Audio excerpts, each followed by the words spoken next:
Hallo und herzlich willkommen bei Mensch Mesh. Heute begrüße ich euch zu meinem vorweihnachtlichen Tutorial, in dem ich euch erklären werde, was der Unterschied zwischen Assets und Symbolen ist. Vielleicht habt ihr mein letztes Video zu den Symbolen in Affinity Designer gesehen und seid auch so begeistert wie ich. Allerdings muss man bei den Symbolen dazu sagen, dass die Symbole immer lokal in der gespeicherten Datei mit gesichert werden. Das heißt, die Symbole, die ich erstellt habe, kann ich nicht ohne weiteres in einem neuen Dokument verwenden. Ich müsste sie erst kopieren in ein neues Dokument und dort wieder als neues Symbol anlegen. Mit Assets hast du dieses Problem nicht. Und jetzt zeige ich euch mal, wie ihr damit arbeiten könnt. Am Ende des Videos habe ich noch eine kleine Überraschung für euch, aber wartet einfach ab. Okay, also zunächst einmal müssen wir uns erstmal das Panel einschalten für die Assets und das findet ihr unter Ansicht, Studio und hier habt ihr die Assets. Die Assets, bei mir sind jetzt gerade die iOS 10 Assets angezeigt, die werden mitgeliefert bei der Installation von Affinity Designer. Ich ziehe mir das mal wieder hier in die linke Sidebar. Und man kann schon erkennen, hier sind fertige Symbole drin, die ich in einem neuen Dokument, ich öffne mal ein neues Dokument, die Dokumenteneinstellung lasse ich mal, klicke auf OK. Und ihr könnt jetzt hier sehen, wenn ihr so ein Asset habt, zum Beispiel so ein Control, dann könnt ihr euch den einfach auf die Arbeitsfläche ziehen und damit arbeiten. Ich mache das Ganze mal wieder rückgängig und interessant wird es eigentlich hier bei dem Panel. Das funktioniert im Prinzip ähnlich wie bei der Erstellung von Pinseln in Affinity Designer. Ich habe jetzt hier nur diese eine Kategorie. Ihr könnt euch selbst eine Kategorie anlegen und über das Menü könnt ihr eine neue Kategorie erstellen. Und hier kann man sogar schon Unterkategorien erstellen. Das finde ich auch ganz interessant. Das seht ihr auch schon hier. Ihr habt hier sozusagen die Kategorie iOS 10 und die sogenannten Unterkategorien mit Controls, Messages, die ihr dann eben auch, wie ihr das schon von Finder kennt, auf und zuklappen könnt. Also ihr könnt da ein bisschen mehr Struktur reinbringen, weil das für große Projekte ja durchaus interessant ist. Ich möchte eine eigene Kategorie erstellen und hier könnt ihr über neue Kategorie eben eine Kategorie anlegen. In Affinity ist das ja so, dass nicht gefragt wird nach einem Namen für eine neue Kategorie, sondern die immer noch mal separat quasi über ein weiteres Menü umbenannt werden kann. Ich nenne die jetzt einfach mal Beispiel oder Beispiele und möchte euch kurz zeigen, dass ihr das schön kombinieren könnt mit Symbolen, damit ihr dann quasi in euren neuen Dokumenten auch Symbole habt. Dazu blende ich mir jetzt nochmal Symbole ein, gehe wieder über Ansicht, Studio und nehme hier unten die Symbole. Die Symbole ziehe ich mir auch mit in die Sidebar. Jetzt erstelle ich mal wieder passend zur Jahreszeit einen Stern. Wähle mir hier aus der Werkzeugpalette das Sternwerkzeug aus. Ich nehme jetzt mal einen sechseckigen Stern.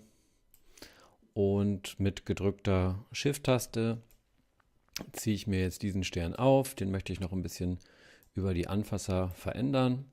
Und das soll jetzt mein Stern werden. Beziehungsweise es ist schon mein fertiger Stern. Ich gebe ihm noch gerade eine andere Farbe.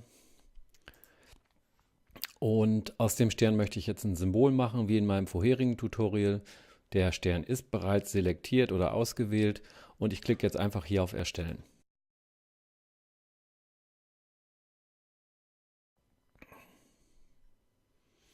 Und werde das hier ablegen unter dem Dateinamen Stern.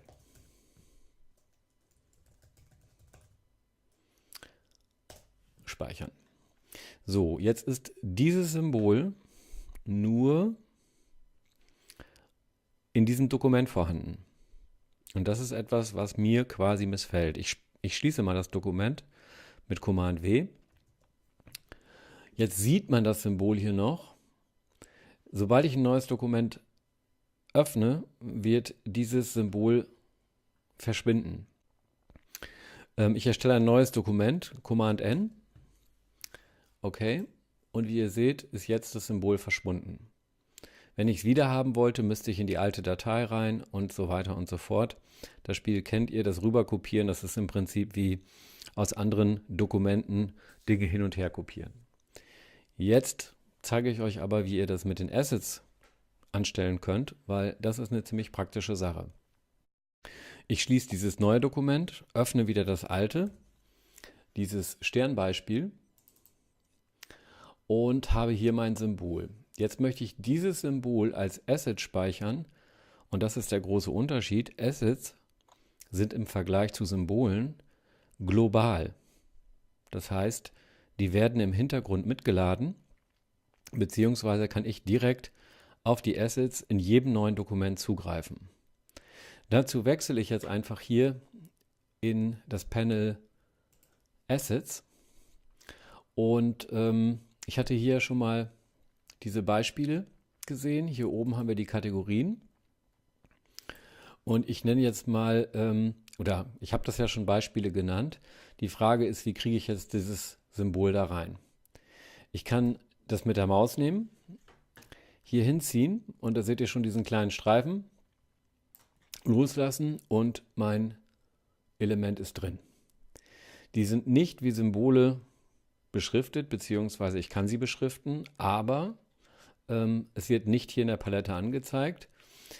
Beschriften kann ich sie mit rechter Maustaste Asset umbenennen und sagen, das soll zum Beispiel mein Stern sechseckig sein. Und ich bekomme den Namen des Assets angezeigt, sobald ich mit der Maus drüber fahre. Eine andere Variante, zeige ich jetzt nochmal, ein Asset kann man natürlich auch wieder löschen. Ja. Eine andere Variante ist, das selektierte Symbol aus dem Dokument anklicken, jetzt ist es selektiert, und über das Menü gehen und sagen, Auswahl hinzufügen. Gleiches Spiel, ich könnte das Dokument hier wieder, beziehungsweise das Asset, wieder umbenennen. Ich nenne es jetzt mal der Einfachheit halber nur Stern.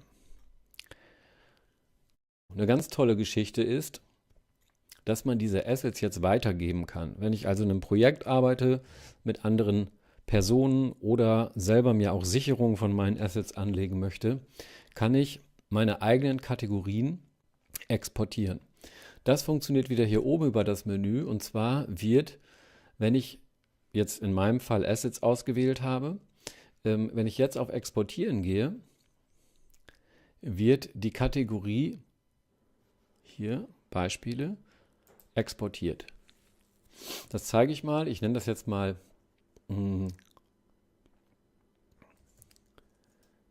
meine Assets und schreibe dahinter nochmal Beispiele, damit ich hinterher auch weiß, was es ist. Klicke auf OK. Jetzt muss ich diese Kategorie erstmal löschen.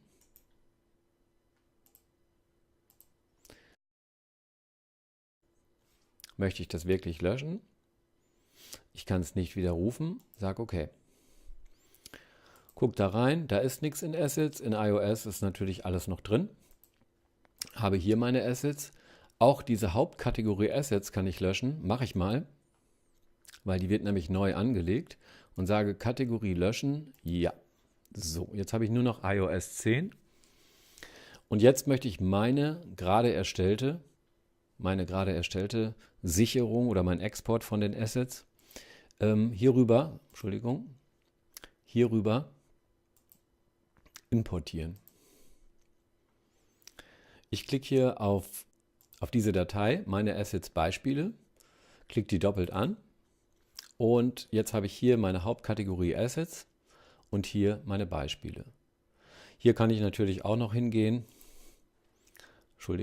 hier kann ich noch hingehen und sagen, ich möchte diese gerade ausgewählte Kategorie Assets umbenennen.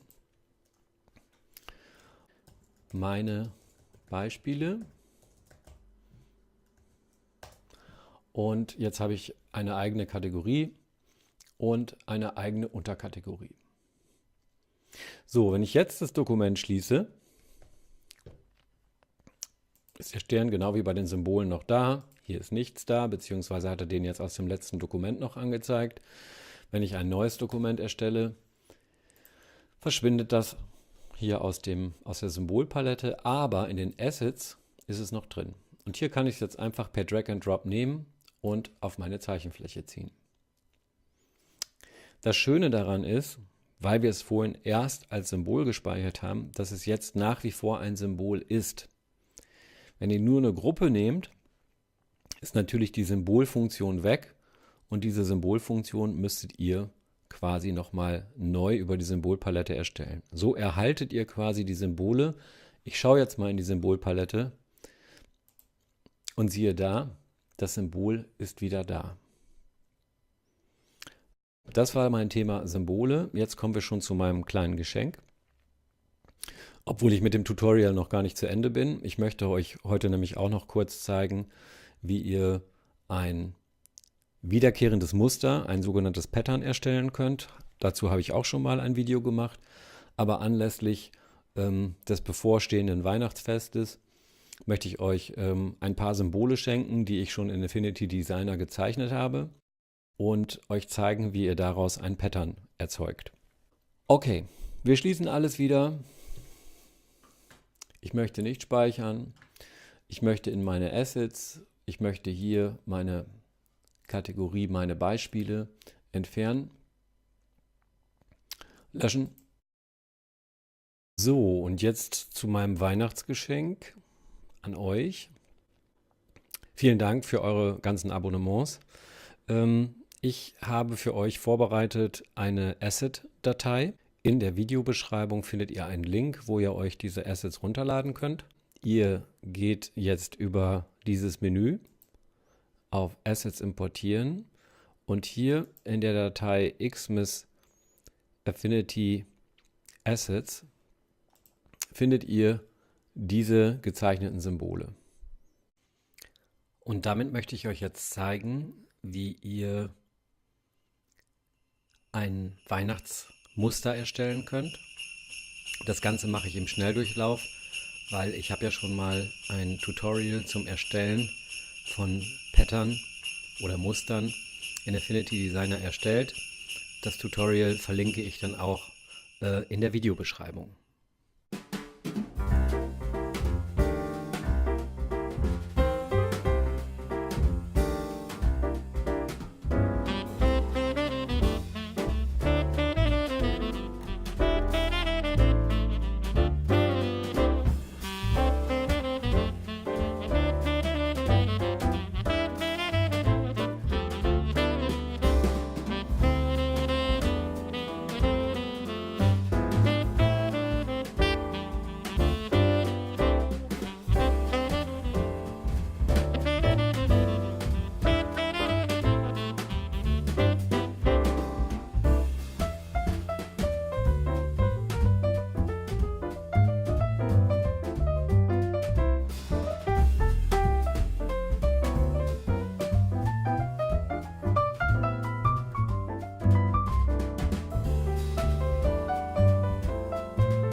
So, hier oben ist noch was verrutscht.